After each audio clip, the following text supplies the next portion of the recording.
Are you a book lover or reader? Do you need genuine and unique lifestyle products? Or are you looking for a place where you can find contemporary and a wide range of unique gifts for children and adults? Laterna is your go-to place for genuine and contemporary books and lifestyle products for wholesale and retail customers. We stock business books on management, leadership, financial success, entrepreneurship, personal development, and so much more. We carry children's fiction, non-fiction, educational books, CDs, and DVDs. We also stock Christian books on various themes such as family life and parenting, church life and growth, spirit-filled living, love, sex, and marriage, to mention but a few. Laterna carries life and style books such as baby and child care, beauty and style, conception and pregnancy, crafts, and hobbies.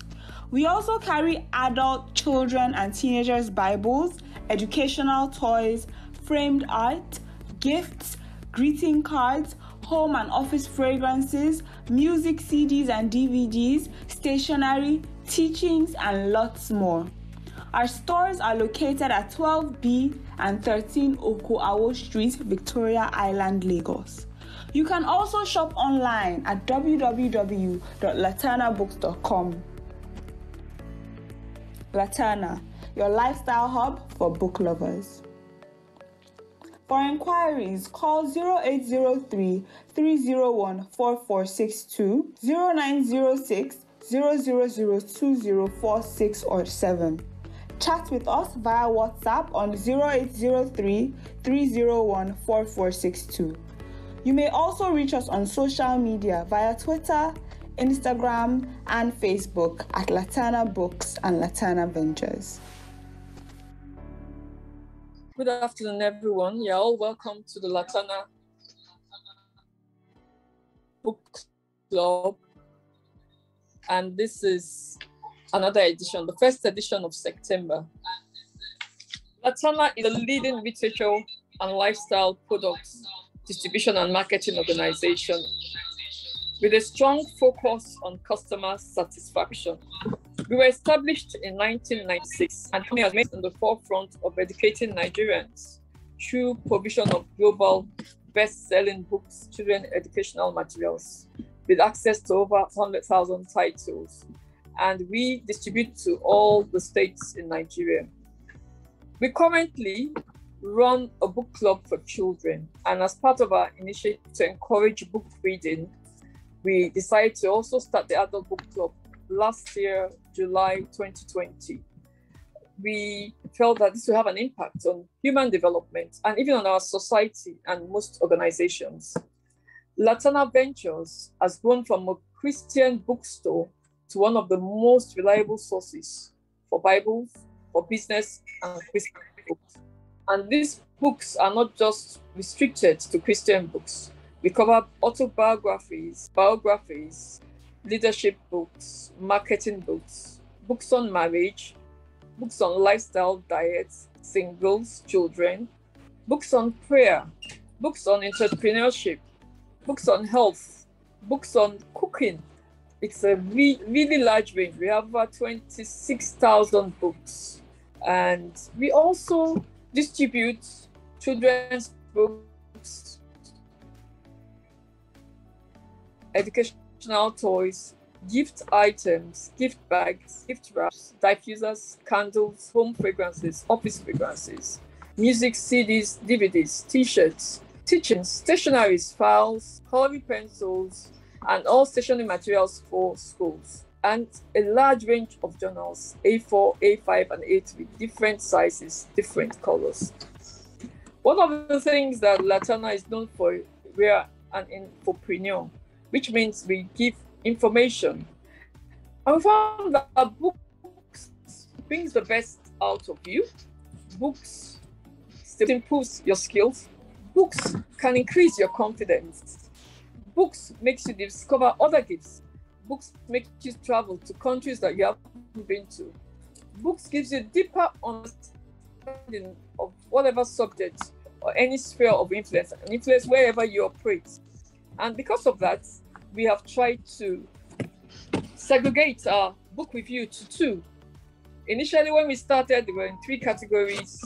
We were doing book reviews for 3 weeks, but now we do it twice a month on the second Thursday and fourth Thursday of every month by 12 noon.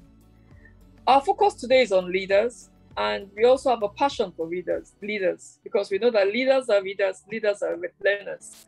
Leadership is influence, and you can develop your leadership skill on a daily basis.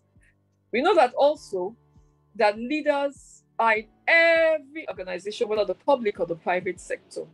And to grow as a leader, you have to be a reader. And to lead tomorrow, you have to learn today. Learning is ongoing. A leader that does not lead will not be able to impact those that he leads. A leader must learn new strategies. A leader performs better when he has more information and he also succeeds. One of the quotes by John Marshall says, "Leader is one who knows the way. A leader is one who knows the way, goes the way, and shows the way. You cannot give what you don't have."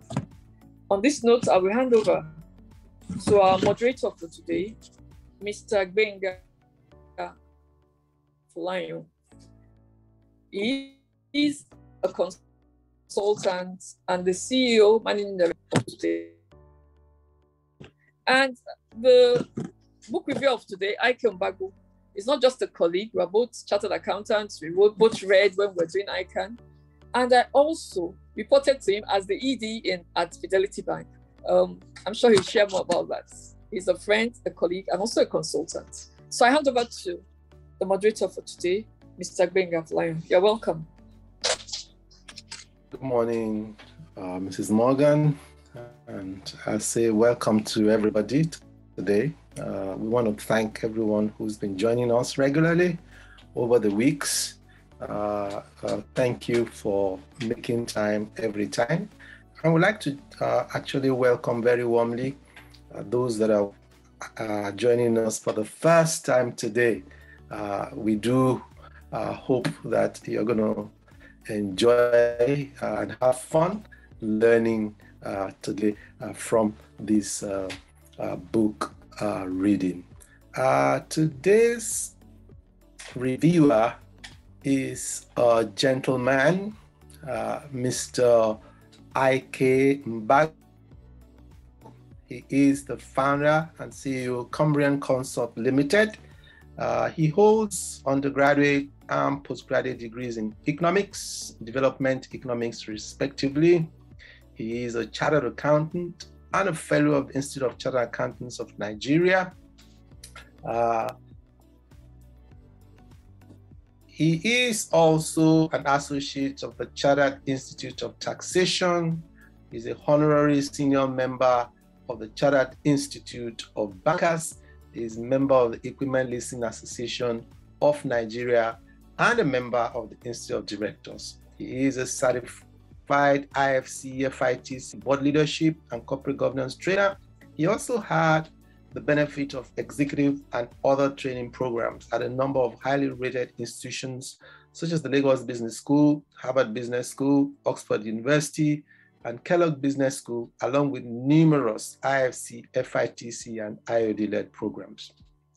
With over 30 years working experience, he started as a tax senior in the worldwide firm of Arthur Andersen, now KPMG, in 1984, before moving to NAMBU, Nigerian American Merchant Bank Limited, then the Bank of Boston, in 1989, rising in 4 years to senior manager corporate finance.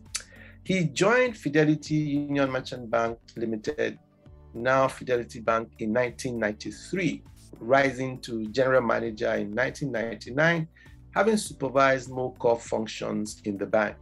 He had a brief term at Citizens International Bank as executive director in 2001 before returning to Fidelity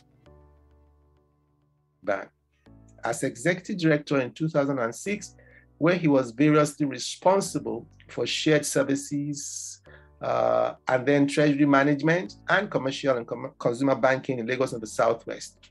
After 2 decades in all functions in banking, he retired in December 2015 Before founding Cumbrian Consult in early 2016, he held a number of board positions. Fidelity Bank, 2006 to 2015, and Financial Institutions Training Center, 2012 to 2014, where he chaired the audit committee and served as a member of the nominations committee. He currently serves on the board of a few private institutions, mainly as independent non-executive director. More recently, he was nominated by the IOD and provisionally certified in July 2019 as a trainer for anti-corruption and compliance programs workshops under the Center for International Private Enterprise, an affiliate of the American Chamber of Commerce. At Cumbrian Consult, he has carried out several training programs and assignments in the areas of finance, compliance, retirement planning, budgeting, corporate governance, board evaluations, business ethics and integrity, performance improvement, and strategy, amongst others. I want you all to please welcome very, very warmly Mr. I.K. Mbagu. You're very welcome, Mr. I.K. Mbagu. Thank you very much, Mr. Falayan. Thank you very much, and I'm very, very happy here. Thank you so much. We will take a quick video from the Laterna team, and then you will then have the floor for the review. Thank you, sir. The Laterna team.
Yeah. Okay, excellent.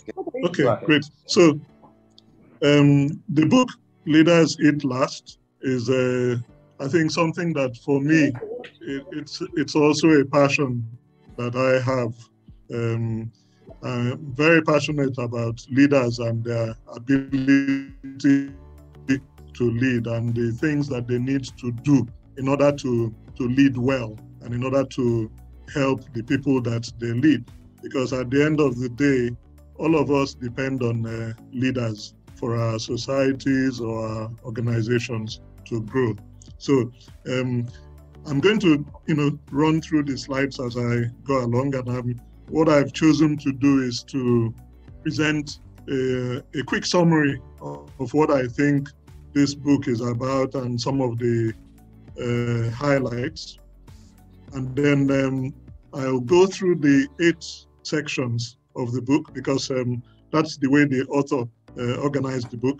There are 8 sections, and then for each section, I'll just talk about 1 or 2 things that help us to understand the thoughts of the author and the areas that he feels that we should pay particular attention to, and hope that every one of us participants can gain something from it. We may not always share the author's views, but I can assure you that these views are reasonably correct in terms of how they will help to produce leaders. At the end of the day, I think the objective is to produce leaders, good leaders, that can help us to achieve our objectives.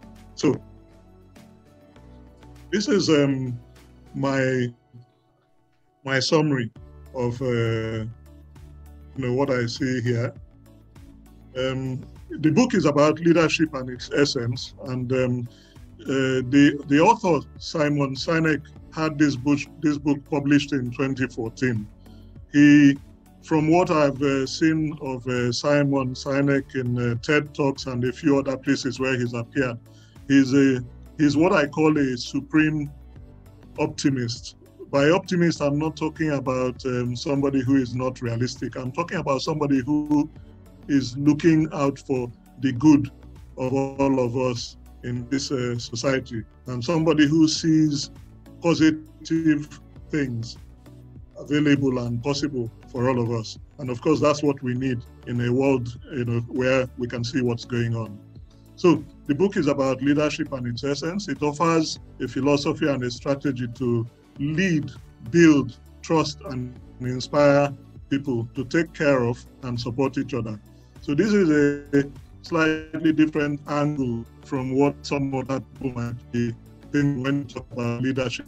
People think about to just lead an organization, how to make the organization successful, how to make everybody do what they're supposed to do. Simon Sinek comes from a slightly different angle and feels that what you should be doing is to make sure that people feel that they're in what he calls a circle of safety. We'll talk a little bit about that later on. And then he talks about eating last. The title, Leaders Eat Last, it simply means putting your interests behind those of your people. And this is a very familiar theme, because for those of you who have also read a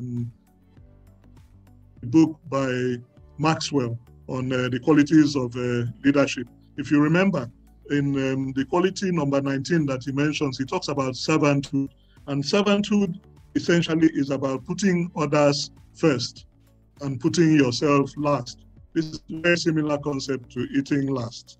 And then in the book, he also talks about taking care of people. And he says that a leader who takes care of their people and focuses on the well-being of the organization never fails. I said should never fail, because there are factors that sometimes can make you fail even when you should never fail, and even when you shouldn't. And then, of course, I just highlighted authority versus followership, because when we talk about leadership, we sometimes talk about authority, and most leaders are always very authoritative in the sense that they command respect, they command obedience.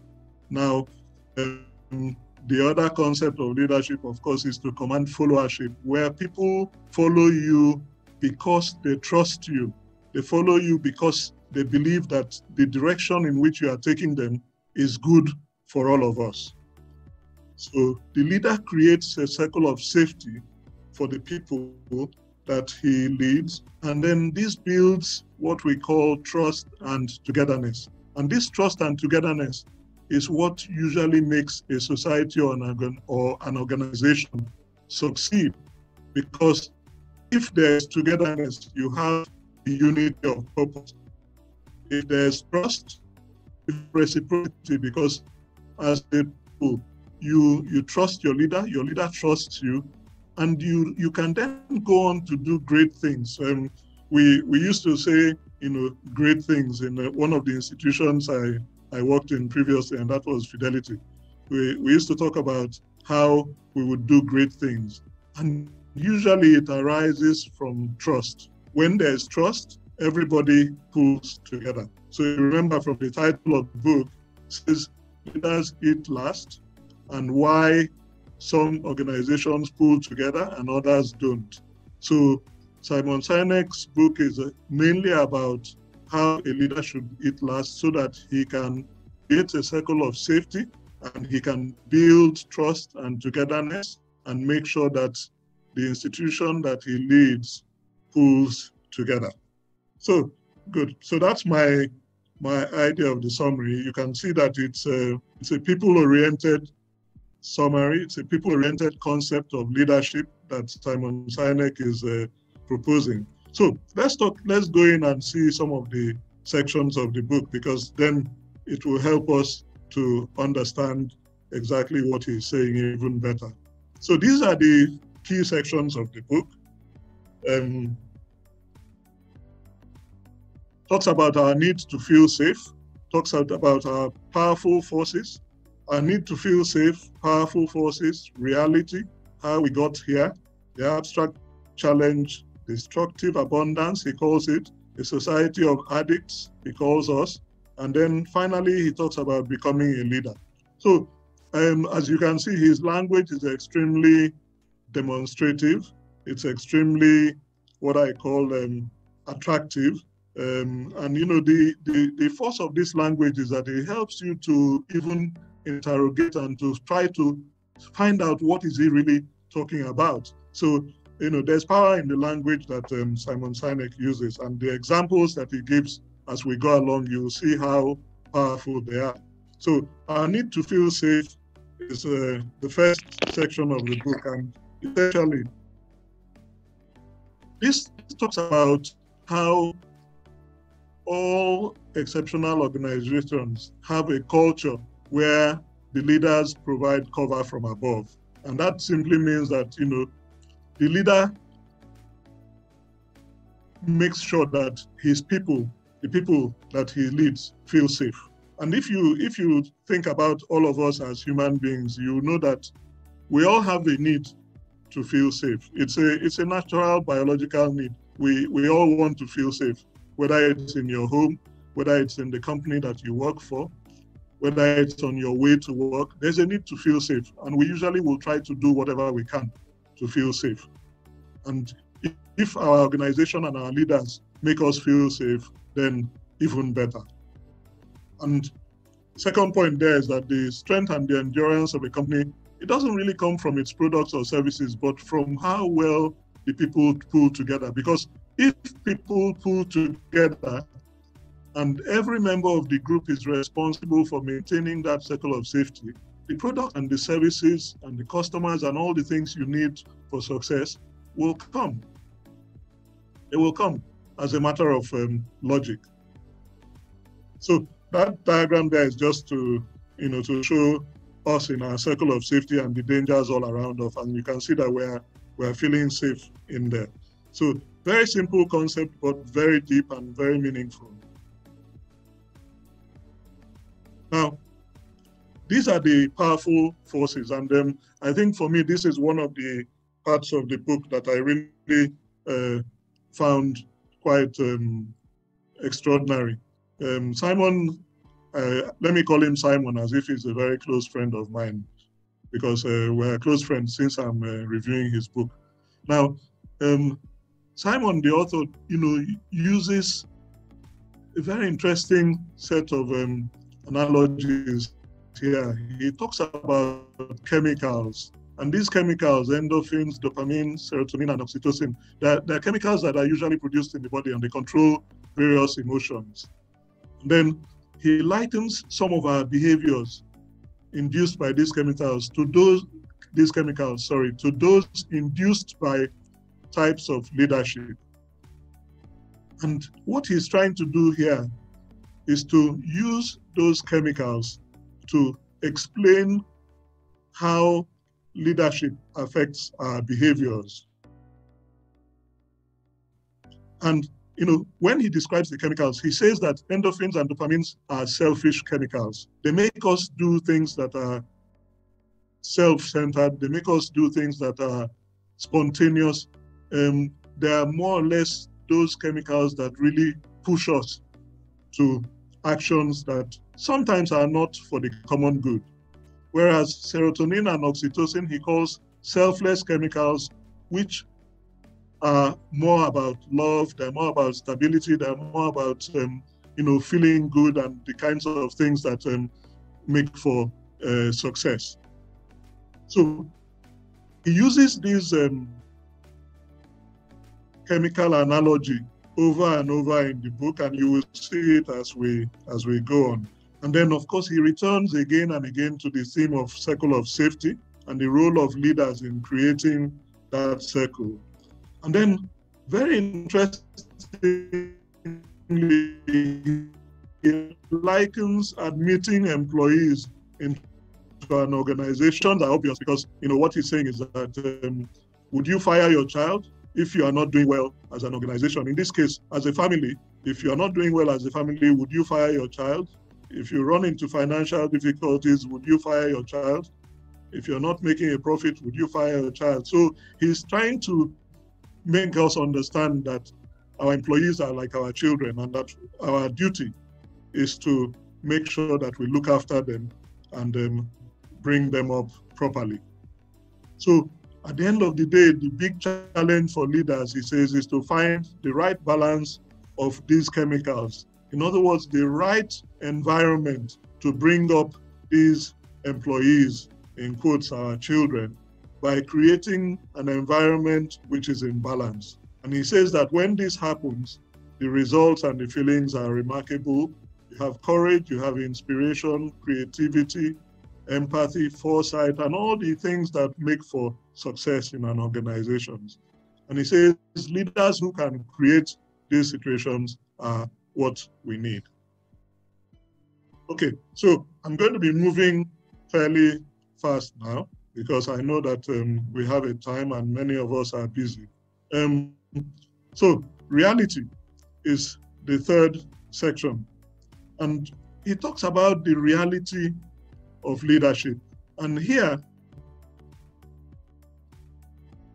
I'm just going to use an example in order to illustrate what he talks about here.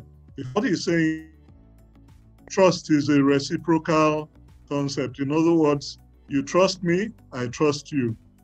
The leader trusts his people, the people trust him. And an organization should not only trust their employees to obey the rules, very important here, but also trust that the employees should know when to break them. And this is where the example, and I'm just going to give this quick example and I'll leave this section because it's fairly obvious that reality sometimes forces us to break rules, in spite of the fact that rules are supposed to be there, not to be broken. So he gives the example of air traffic controllers. Now, for those of you who are pilots, if there are any, air traffic controllers are apart from each other. There's a safe distance that aircraft are supposed to keep from each other.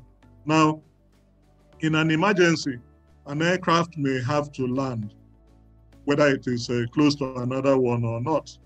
And air traffic controllers in such a situation will allow the aircraft to come within that distance, which is not safe in theory, just because there is a greater harm that can occur if they insist that the aircraft stays at the distance that it is supposed to stay. So the idea here is that there are times when you have to break rules. And if there is trust between the leader and his people, the leader will trust the people to break the rules when it is absolutely necessary. And the people will go ahead and break that rule, knowing that the leader has their back and is going to defend them if they are accused of breaking the rules. So that's, the point there. There are some other examples that he gives there. He talks about snowmobiles in the desert. You know that snow doesn't happen in the desert, so you cannot ride snowmobiles in the desert. Now, what that means is that human beings are designed, and you have to be in the right condition for you to be productive. So as a leader, you must create that environment where your people are in the right environment so that they can be productive. And that environment usually involves a circle of safety, involves where people feel good. Now, it talks about how we got here. Here being where we are today, where he feels that the world is in imbalance. He talks about the 1920s after the First World War, where there was a period of great wealth, which then led to the 1929 crash on October 29th precisely. And he talks about the generation that lived during this period, and that period was called the Great Depression. And he talks about how they understood the concept of trust and cooperation because of the period they were living in. They learned a period of great scarcity. So everybody had to help each other to make ends meet. And there were no wastages in this period. He then progresses and talks about the period that led to the Second World War and what he calls the boomers. The boomers are, in his opinion, those people who grew up post-Second World War from about 1946 to the 80s. These are the people that actually became very 90s and the 2000s. And, this was a period of real wealth and success, in quotes. And, he feels that these boomers grew up with a lot of bad culture in his thinking. And he said that this was because of the extreme wealth and decadence that they grew up in post the Second World War. And he posited that everything that they did was to maintain the way that they lived. And if you all remember the 80s and 90s, for those of us who are old enough, that period was really a period of a lot of wealth, a lot of decadence, a lot of what we call excesses. And of course, these excesses that were created led to the financial crisis that we had in 1987 and in 2008. And in Simon Sinek's opinion, this world that was out of balance, and this imbalance corrected itself violently and aggressively with those crashes in 87 and again in 2008. You will see the reason for some of these things that he talked about, because what he was doing was to try to explain how the world got to the situation that we find ourselves in today. And he gives examples. Again, here, he now talks about sorry, I just have to, remove some of this. Here he's talking about what he calls abstracts. And he uses an example which I think is very important here because it also has a relevance for business. And what I think we need to take out of this is that he says that this Milgram's experiment revealed that the more abstract become to us, the more capable we are of doing them harm. And the purpose of this abstract concept that he's talking about is that as much as possible as a leader, you have to find a way to remain in human interaction with your people. You need to have close contact so that people don't remain abstract. By abstracts, he's talking about where people just become numbers. Because when people just become numbers, you can treat them, in quotes, anyhow, as we say here in Nigeria.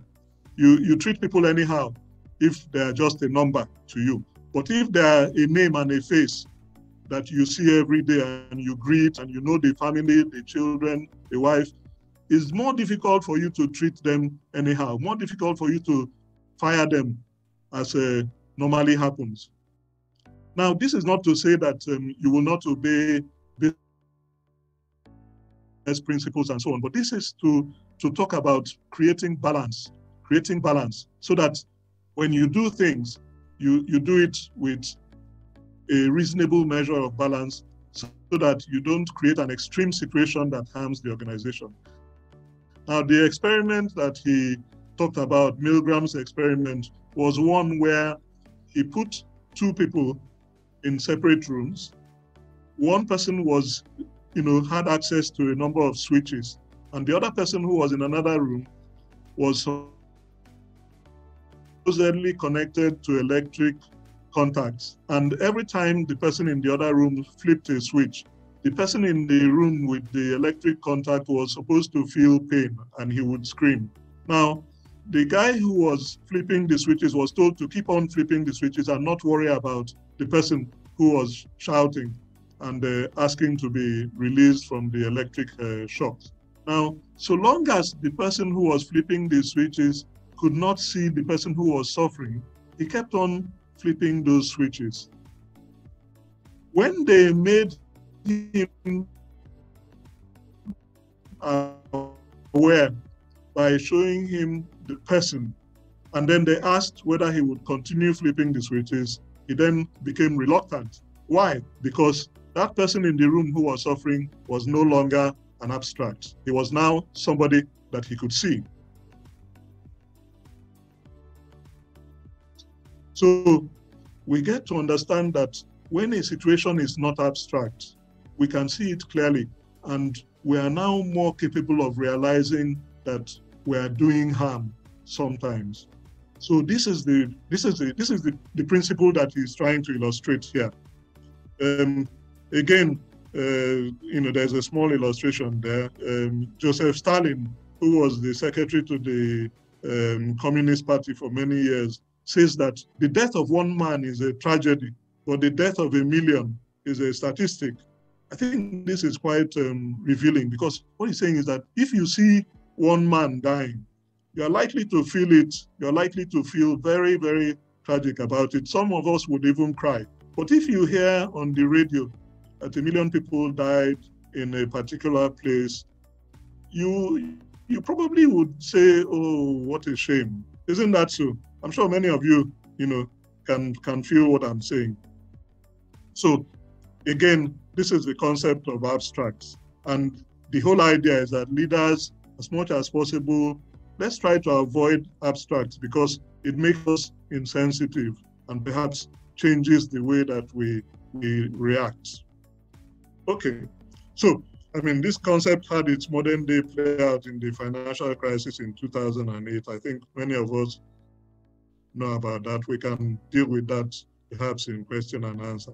So let's go to the next one. Sorry, my screen is now seeming to be frozen.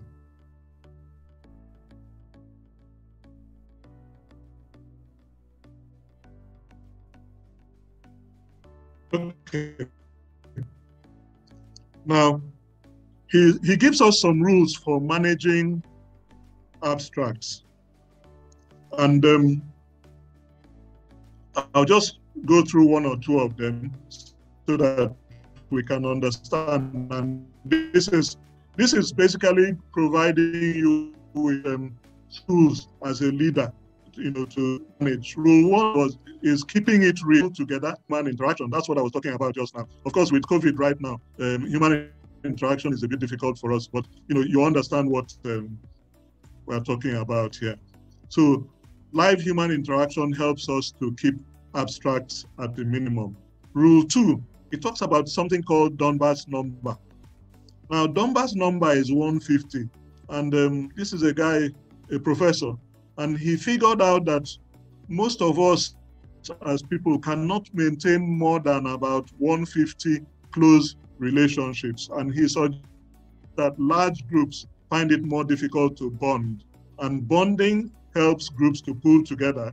So we need to keep groups to relatively smaller numbers so that we can find it easier to bond. I think this is very true. I even suggest, but in an organization, we solve this by having hierarchy. You have departments and you have department heads, and then what you sometimes do is to keep departments to a minimum of, or rather to a maximum of maybe 10, 15 people. Of course, in branches and some other manufacturing organizations, you have to have more than those numbers. So he feels that 150 is the number that we should limit these groups to, so that we can manage the abstractions. And he has other suggestions: meeting the people you help. He says we are more likely to look after people that we know personally. Very true. He says give them time, not just money. So, when you give people your time and not just money, you find that they appreciate it far more than when you just donate money to them. I can hear some of you saying no, but I know that is true. If you visit somebody who has had maybe lost somebody, you will find that that visit is more valuable than just sending money to them. I think that that's where we can really appreciate that. So there are other rules, Rule 5, and our world is a world of impatience, and the desire for instant gratification is huge. But most of the time, instant gratification doesn't last. So please remember that.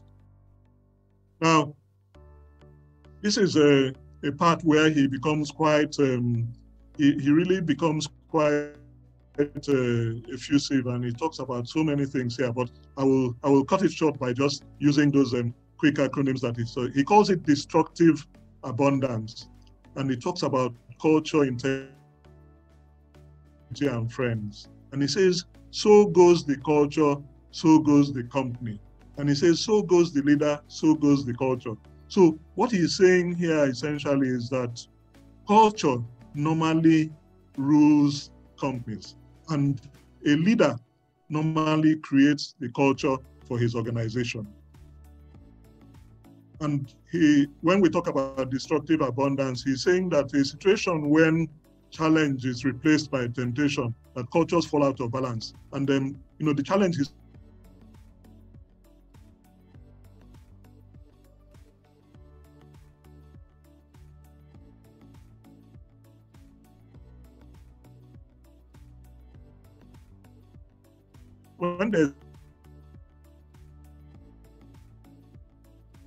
because we see that there's a lot. And that's what he calls destructive abundance. And destructive abundance, he says, leads to what he calls imbalance. Look at how he's knitting these concepts together. And then, just to sum this up, he says that, and I'll just go to the last bullet point there. He says, for all the organizations or societies that have said there's a clear pattern. He says, in these groups, there's always a management of culture, and a leader who didn't take their responsibility as a leader to heart. He says, integrity begins to falter and cooperation gives way to politics until people become just another commodity to be managed, like the electricity bill. This is abstract concept again. And he says, give some examples. Talks about Goldman Sachs and what happened in that period, between the 90s and the 2000s. If some of us remember, Sachs was a big player in the crisis of 2008. And they essentially,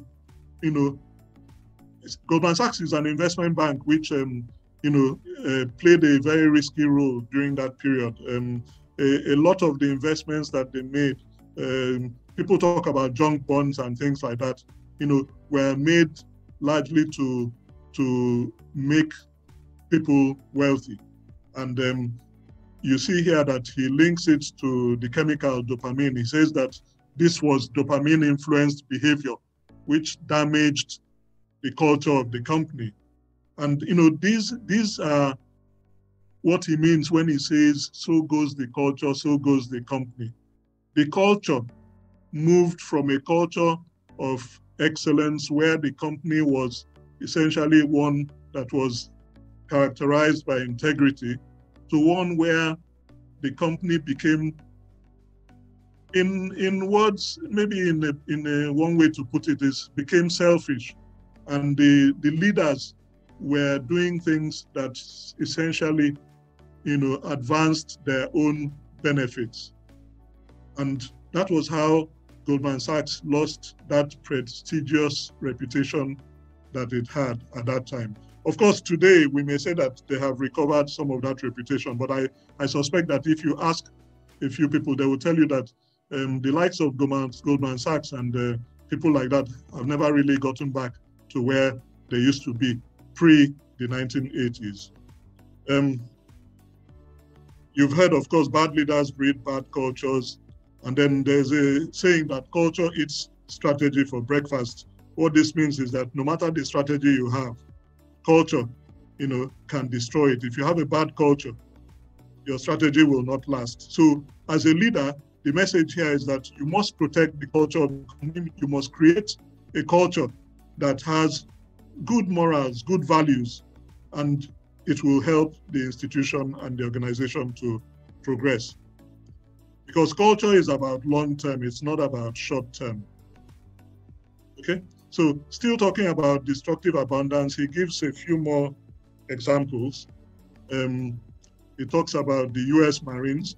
The US Marines is an organization which is military, and a lot of the talk about the US Marines is usually about integrity. It's usually about leadership, taking responsibility for your actions. The US Marines say that you must take responsibility for your action at the time of your action and not when you get caught. And that's integrity. Leadership in the Marines is all about integrity, honesty, and accountability. I mean, these are principles that we need to pay attention to. Even if we believe that in reality it doesn't happen, the idea is that as a leader, these are the things that you must pursue. And if you pursue them and you actually live them, then you have a very good chance of creating a very successful organization in the long run. And I say in the long run because things like profit are usually short run. You measure profit in 1 month, 3 months, and so on. Whereas when you talk about culture, when you talk about integrity and things like that, it's a marathon. These are the sustainable qualities that take an organization, from year to year and from maybe 100 years. When you talk about companies that have existed for 100 years, if you check, you will find that their culture is very strong. You will find that things like integrity, honesty, and accountability feature very high in their culture and in their key success factors. So we need to trust our leaders to know that the direction they choose is good. We said that before, and we talked about how building trust requires nothing more than telling the truth. He gave some other examples of Bank of America and Ralph Lauren. I think those are in the book. I just put the page references there for those who want to read about them. Bank of America was about a debit card fee that the bank introduced wrongly and made many of their customers run away. And the Ralph Lauren case was about Ralph Lauren staff in Argentina who were paying bribes. And when the company found out, the company quickly owned up to the Argentinian authorities, and this earned them respect and made them to be seen as a company with integrity. So integrity is the bedrock of any organization, as you can see there. So let's go on. So more about destructive abundance. It talks about friendship and how friendship helps, to loosen destructive abundance. It helps to make sure that cultures are built, which are built to last. It talks about how companies should not be about one man, because when the genius, he calls him at the top, leaves, he takes all his expertise and genius with him. Contrary to that, when a leader has the humility to distribute power across the organization, and he says that if you distribute power across the organization, especially across the front lines, the strength of the company becomes less dependent on one man, and there's a better chance of survival for the company, and the company can then become even stronger and live for much longer. Now, what should a leader do, to avoid this destructive abundance and these issues about bad culture and bad integrity and so on? He says, do not command and control everything. In other words, don't be the only one. Spread this genius that you have. Build your people. Help them to learn. You remember when Yinka was talking at the beginning about books and learning and so on, she talked about learning and how leaders must learn, and that any leader who doesn't learn cannot be a leader. So you must learn, you must make your people learn. So you learn by reading books and you learn by training and so on. So train, build, and protect your people. It talks about managing the circle of safety so people can command and control situations themselves. Meaning that in the circle of safety, if you feel safe, you're going to take decisions that sometimes may look like you're breaking the rules, but usually they're for the greater good. I say that carefully, greater good. So we must take decisions that are for the greater good, whether you are breaking the rules or not.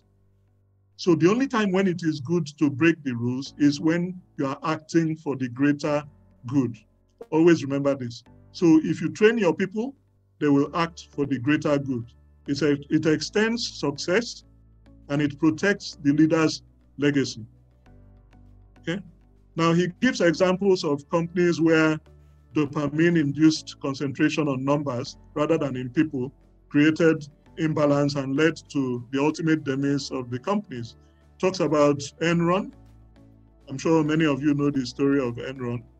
It talks about GE. I'm not so sure. GE seems to have made a recovery, but he's talking about a period when Jack Welch, who was the CEO of GE, was seen to be, all about numbers rather than about people. But GE, at the end of the day, Jack Welch himself actually admitted that he made strategic errors in the past. So that seems to corroborate what the author is saying. Talks about Tyco, and then he talks about the investment banks of the 90s, 2000s, and the 80s, who led to this financial crisis. There were people like Bear Stearns, Lehman Brothers, Merrill Lynch, etc. Most of them are gone today. And they seem to corroborate what he's saying, that their cultures were not good or not strong, and therefore those companies didn't last. And then he says that the best time to judge a leader's legacy is when he's gone and what he leaves behind. So some questions for us to just think about: shareholders' value and profit versus employees, customers, and products. Are they mutually exclusive? Maybe, maybe not. So what we're talking about is perhaps a degree of balancing. Okay, so we now go on to talk about what he calls a society of addicts. He says that all of us are addicts, and these are the main addictions that he identifies. Addiction to performance. He says that every time we hit a goal, we get a metaphoric shot of dopamine. It's like taking drugs. You feel wonderful. And these are goals that are achieved on the way to success. And he says that our incentive structure focuses on achieving these individual goals. So they discourage cooperative performance in a healthy organization. And he's saying that the drive to win should not precede the desire to take care of the people we claim to serve. Because at the end of the day, he says, if we all pursue individual goals, long term, the organization will suffer. And this is the situation that he sees we are in today. Remember when he says how we got here? This is the here he was talking about, where we are today, a society of addicts. Then talks about addiction to profits and shareholder value. Talks about the boomers, remember the comments we made? And he says that they're addicted to wealth and they pursued at all costs and treated people as abstracts or just numbers. And he says this was what led to those crises that we talked about, okay? And he calls them the abstract generation because they were not really interested in people, they were more interested in the numbers. And everything was seen as an abstract or as a tool to achieving these abstract numbers of profit, which they generated and benefited from. And then the final one, of course, is the one we're going to talk a little bit about when we come to the last sections of the book. He talks about the distracted generation, addicted to social media. Here, he attacks, in my own words, he attacks social media to some extent, even though he also says that there's a lot of benefit in social media because of the share of information and communication. But he talks particularly about the people he calls millennials. Of course, we all know who millennials are, those who are born somewhere in between the 90s and the early 2000s. And he says that the the millennials are chronic multitaskers. Please, those of you who are millennials in the audience, please don't attack me. I'm not the author. I'm reviewing his book. So he says that studies have shown that millennials, because of this distraction that they get from social media, that they make more mistakes. They are not so great at analytical reasoning. So he says, I don't really agree with that, but those are his. But he also admits that they're extremely bright and they need to be managed in a unique way if their employment is to be optimized. He provides some guides to managing millennials for those of us who have them in employment. Well, I'm running out of time, so I'm going to be moving quite fast. Or I have run out of time, maybe. So now he concludes with a section, becoming a leader, and he just talks about some of the things that we should do. He gives an analogy from Alcoholics Anonymous. Now, in Alcoholics Anonymous, there's something they call step 12. And in step 12 is the final step of recovery of an alcoholic. And they said, you cannot recover except you achieve this step 12. And step 12 is where you provide service. This is the step that they call service. And it's analogous to service to human beings with whom we work every day. So step 12 is what he calls, service, and it's something that we must do in order to become a leader. So he says that Alcoholics Anonymous is an example of a perfectly formed circle of safety where everyone pulls together. And he talks about the essence of leadership in the concepts of togetherness, circle of safety, working cooperatively, and achieving and pulling together. Remember that phrase, pulling together. And he says being a leader is like being a parent, committing to the well-being of those in our care and the willingness to make sacrifices to see their interests advanced. I put in brackets here, eating last. That's what it means, to eat last, so that they carry our banner and our legacy long after we are gone. Because as a leader, what are you if there's no legacy after you are gone? There's really no point. You become what I call an also-ran. If there's no legacy, you're just an also-ran. And there's no point being here and being an also-ran. You are there to make an impact as a leader. And you will find that that's one thing that millennials have going for them. Most millennials want to make an impact. And in the next section, which is brief, we'll see that. So true leadership is all of us striving to be the leader that we wish we had. And then finally, this is basically a practical guide to millennials, to those of us who will be managing millennials, sorry. It says that because of the uniqueness of millennials and the space they occupy today, because they are more in number than all of us. If you look at the population pyramid, you see that millennials are by far the greater number. And so they're going to be the leaders tomorrow. So we need to devote time to managing them and making sure that they are brought up in the right way.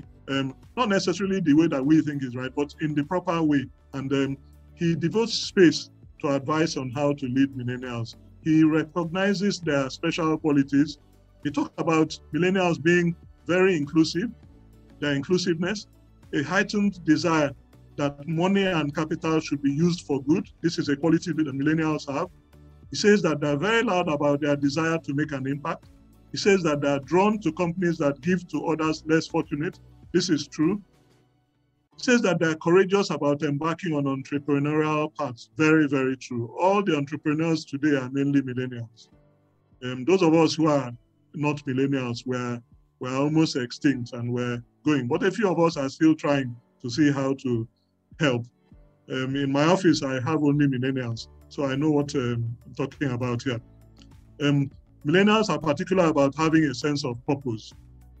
We should ask ourselves why, and I think one of the books by Simon Sinek answers this question.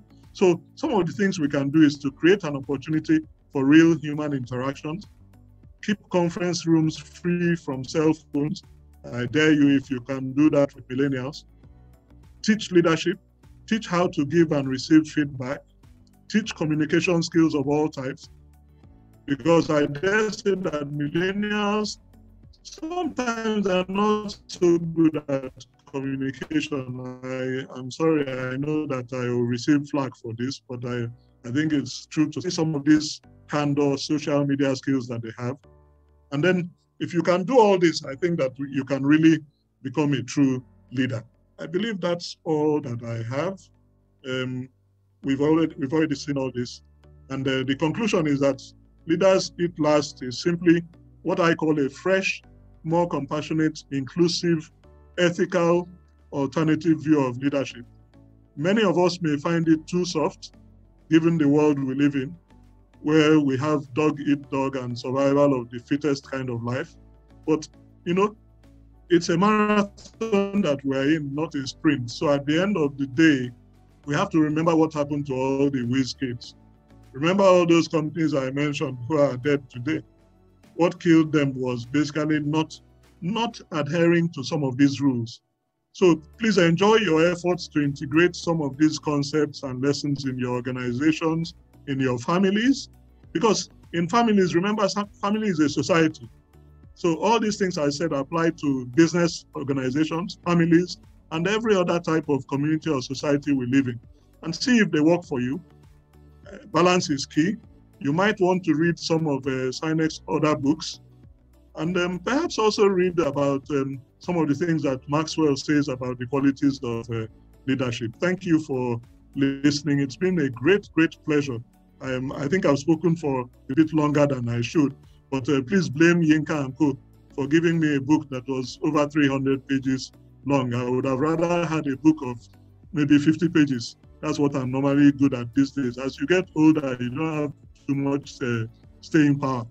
So I tried to read the whole book, and I succeeded. I used some of my millennials to help me along the way, I confess.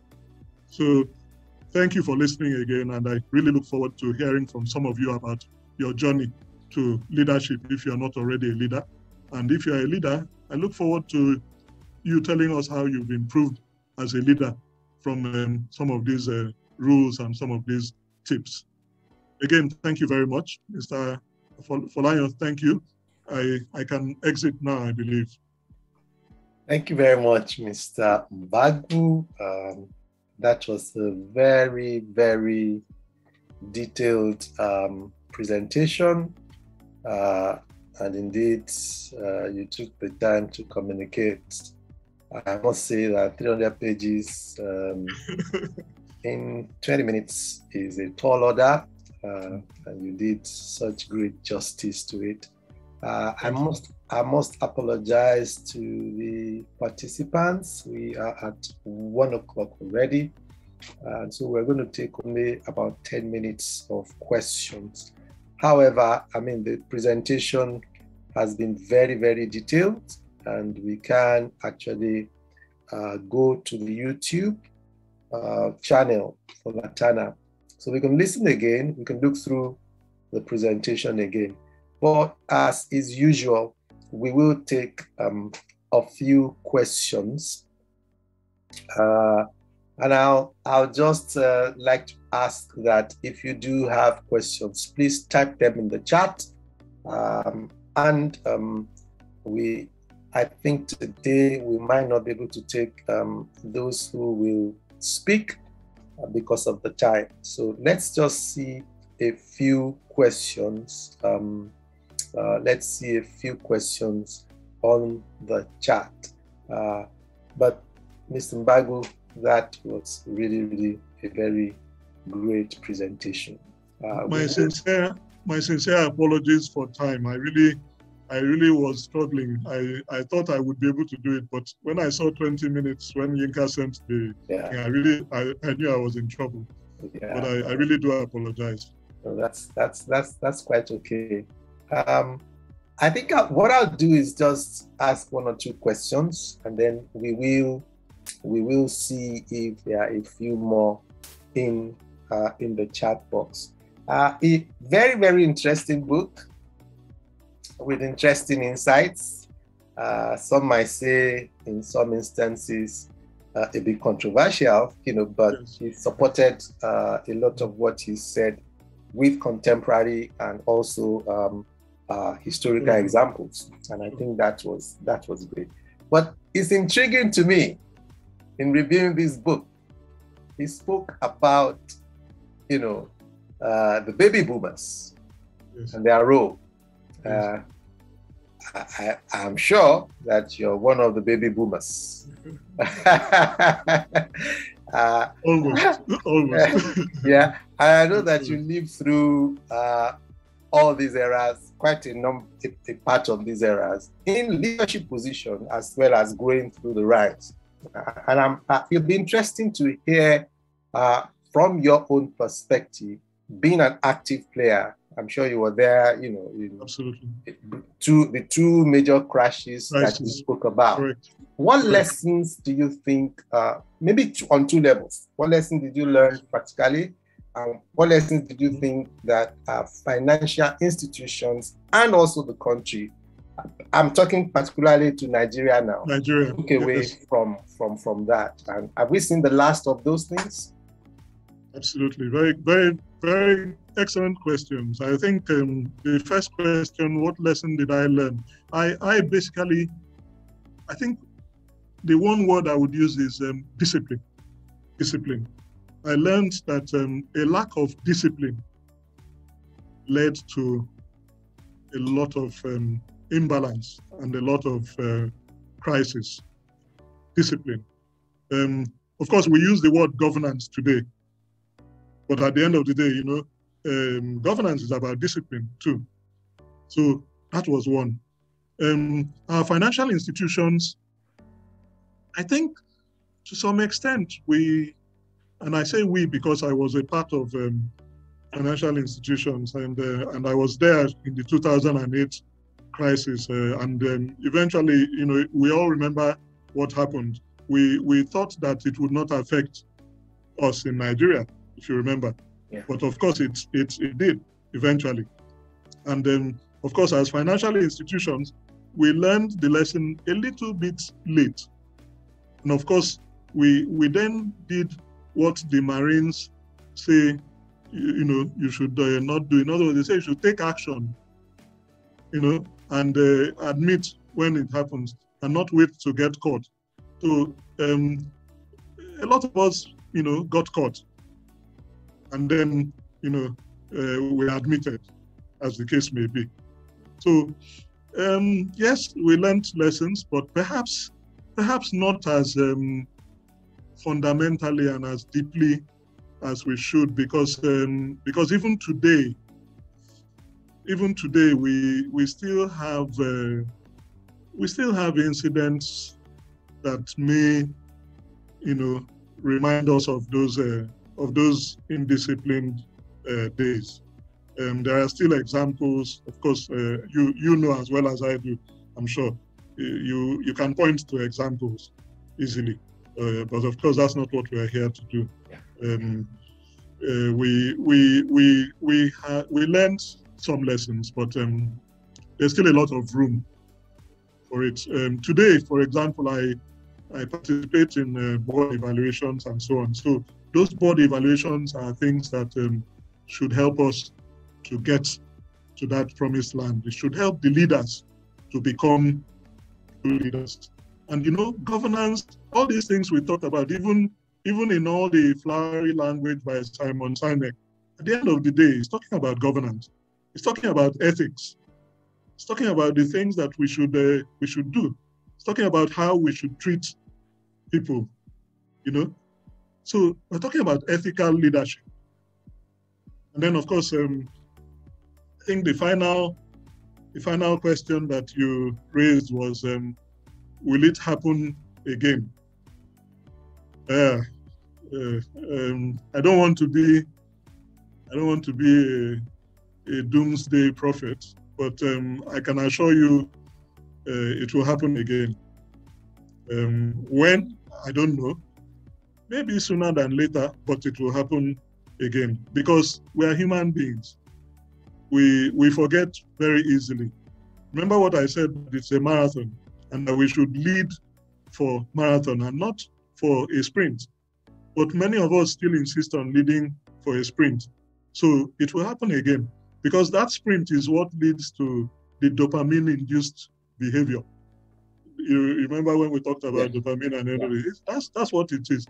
Once we get into that mode of chasing the targets and chasing those goals, we're going to forget, these rules about, abstract and destructive abundance and so on and so forth. We're going to get into, this thing. So I'm sure that we're going to get into that.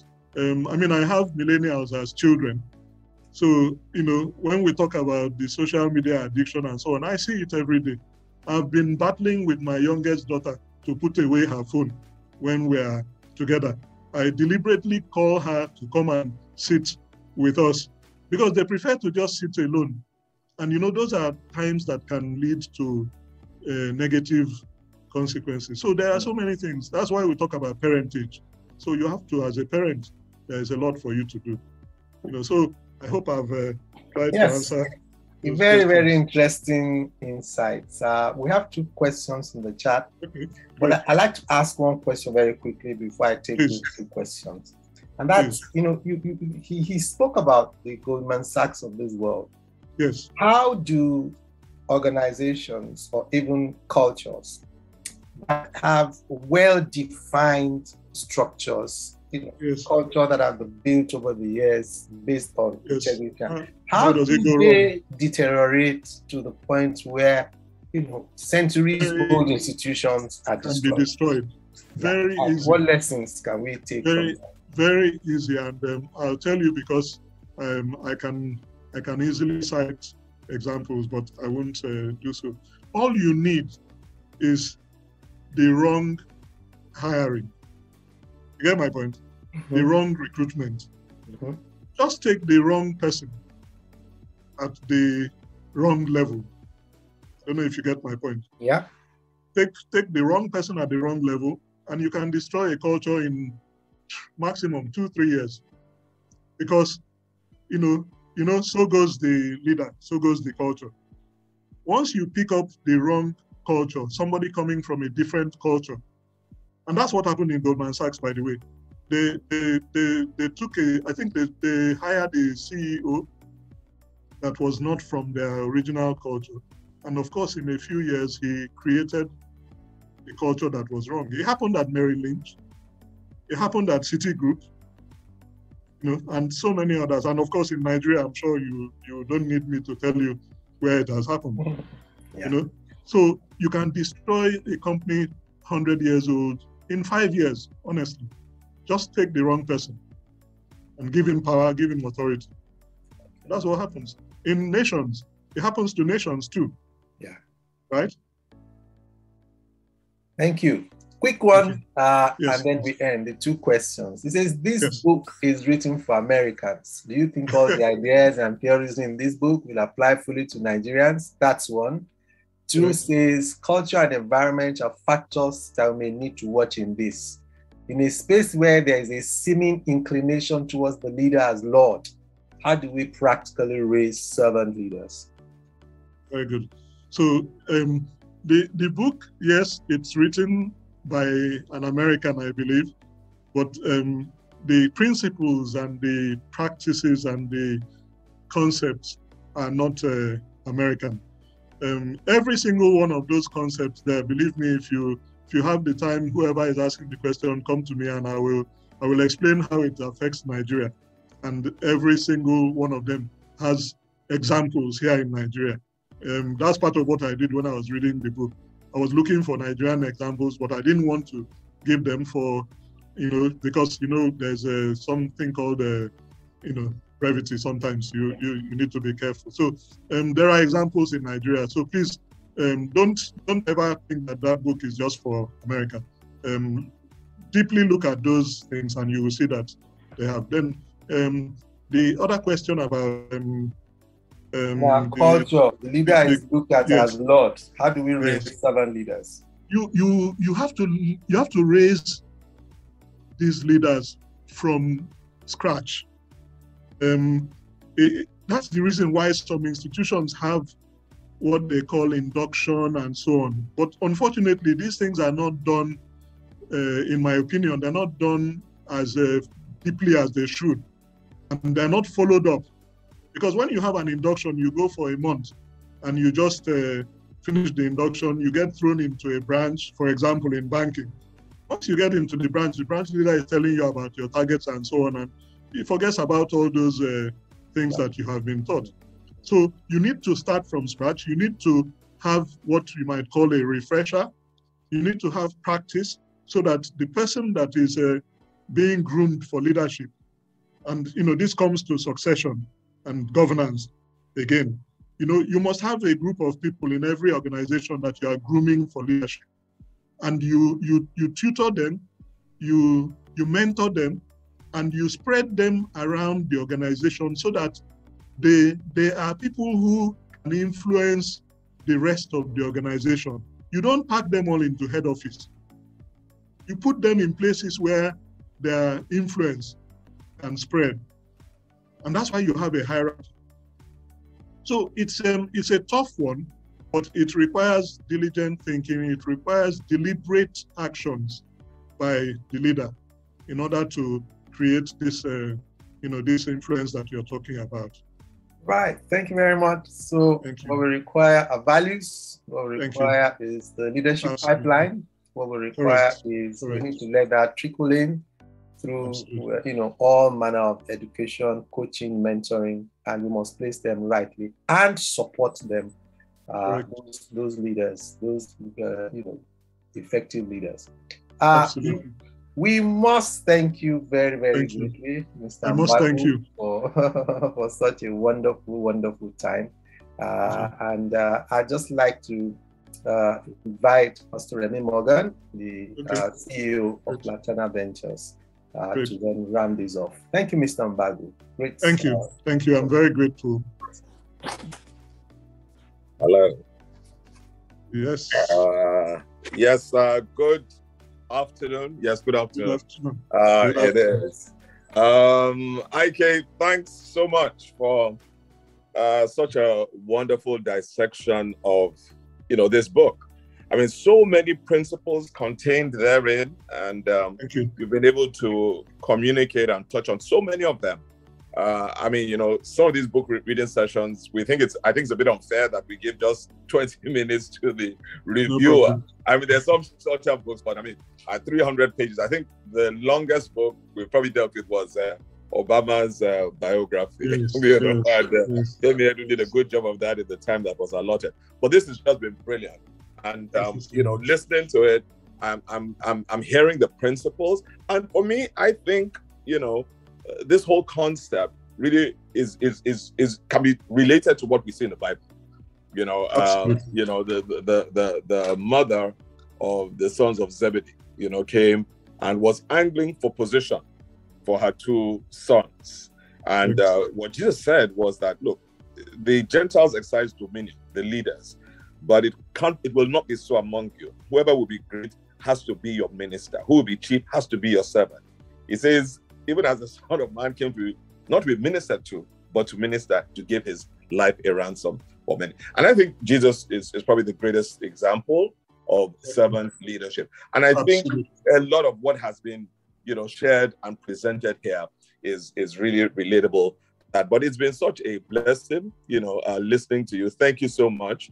I'm looking forward because we have the videos, 20-minute video, and I tend to just play those things over and over again because it's not always, easy to find time to read the entirety of the books themselves. There's just so much out there, so thank you so much. And thanks for always being a source of encouragement to my dear wife, Yinka. No problem.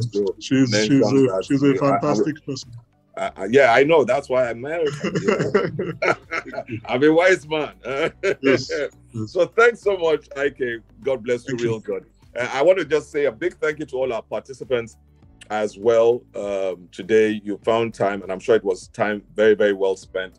I recognize some of our past reviewers. I think I saw BC Adiemi, up there as well. So thank you so much. I'm sure you've been blessed, and please always try and endeavor to be a part of all of this. A big thank you to the team at Laterna.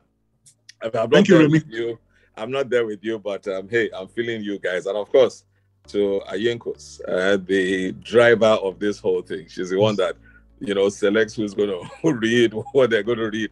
And I just say, hey, okay, it's good to go. And let me just thank some of the members of my family. I saw them as participants just to acknowledge them and to say thank you to all of them. I can't mention all of them by name, but I was surprised to see quite a few of them on the platform. And just thank you all for joining. And of course, to all the other participants, my former colleagues and so on. Thank you so much. Yeah, we have Dr. Bodiola Jumoke, yes, my folks from the US, Sister Binkwe, some of our pastors. Thanks for being a part of this. And so, Ike, please tell your family members we're having another in 2 weeks' time, or they shouldn't just show up. I will. Thank you. Thank you so much. I mean, it's been such a blessed time today. And I'll just go ahead and make mention of our next book review. That's slated for 2 Thursdays away. That is the 23rd of September. And the book that we're going to be looking at is Built for the Storm. And what I have here is, in life we nurse a lot of dreams, make a lot of plans. We think we've got everything figured out until life happens. And then we realize how unprepared we are. So our book reviewer is Bridget Oyefeso Odusomi. And in this book, she takes us on a journey through the process of pain and healing. Using real life experiences, she talks about wounds, healing, the scars that remain afterwards, and how to live with these scars. The book doesn't just teach about the choices and measures one should take when life suddenly happens. It also provides guidance on how to find purpose while facing the storm. It essentially illuminates the faithfulness of God in the life of the author, and as he orchestrates times and seasons amidst the storms. Beloved, there's so much that's going on out there. I mean, the pandemic hit us, all manner of casualties. You made mention earlier of statistics. So many things, so many people have been affected by COVID. This and that has happened. And it just sounds like statistics until you have personal experiences of dear friends, of loved ones, of colleagues. And then that's when it really comes home to roots. So we're having this next week. About the author, Bridget is currently the head of marketing and communications for Stanbic IBTC Holdings, multifaceted marketing professional, more than 23 years of global experience in strategy, sponsorships, digital marketing, data analytics, and all the communication elements. Has great track record of doing stuff, major organizations, and major projects. There's so much about her. Very, very accomplished lady. Sits on the board of some NGOs, of course, Stanbic IBTC, one of the institutions there as well. Winner of so many awards, and just come across as a very, very competent, accomplished, and enlightened individual. I'm excited about this. I mean, Stanbic IBTC, I know quite a number of people there, extremely hardworking, extremely professional. So it's very interesting that, in the midst of all the responsibilities she's had, she's able to put together, this book. And like I said, there's just so much that's going on out there now. I want to, be assured, I want to think that we're all going to be blessed, as we be a part of the next program. So thank you very much again, Ike. I really, really appreciate this. I really, really have been blessed. And of course, Pastor Gwenga, our veteran compare. Thank you. And also previous book reviewer as well. Thank you so much. And thank you to everyone who's taken time to be a part of this program. Pastor Yomi and Pastor Banky, everybody there. Thank you so much. I saw my sister-in-law, I saw her there earlier on. I don't know where she's gone off to now. Yeah. Okay. So thank you very much. God bless you. Have a blessed week and look forward to seeing you at our next book reading session. Blessings indeed. Amen. Thank you very much. The book is 4,600 Naira. Please order it from www.Laterna Books. Are you a book lover or enthusiast? Do you need genuine and unique lifestyle products? Or are you looking for a place where you can find contemporary and a wide range of unique gifts for children and adults? Laterna is your go-to place for genuine and contemporary books and lifestyle products for wholesale and retail customers. We stock business books on management, leadership, financial success, entrepreneurship, personal development, and so much more. We carry children's fiction, non-fiction, educational books, CDs, and DVDs. We also stock Christian books on various themes such as family life and parenting, church life and growth, spirit-filled living, love, sex, and marriage, to mention but a few. Laterna carries life and style books such as baby and child care, beauty and style, conception and pregnancy, crafts, and hobbies. We also carry adult, children, and teenagers' Bibles, educational toys, framed art, gifts, greeting cards, home and office fragrances, music CDs and DVDs, stationery, teachings, and lots more. Our stores are located at 12B and 13 Okoawo Street, Victoria Island, Lagos. You can also shop online at www.laternabooks.com. Laterna, your lifestyle hub for book lovers. For inquiries, call 0803 301 4462, 0906 0002046 or 7. Chat with us via WhatsApp on 0803 301 4462. You may also reach us on social media via Twitter, Instagram, and Facebook at Laterna Books and Laterna Ventures.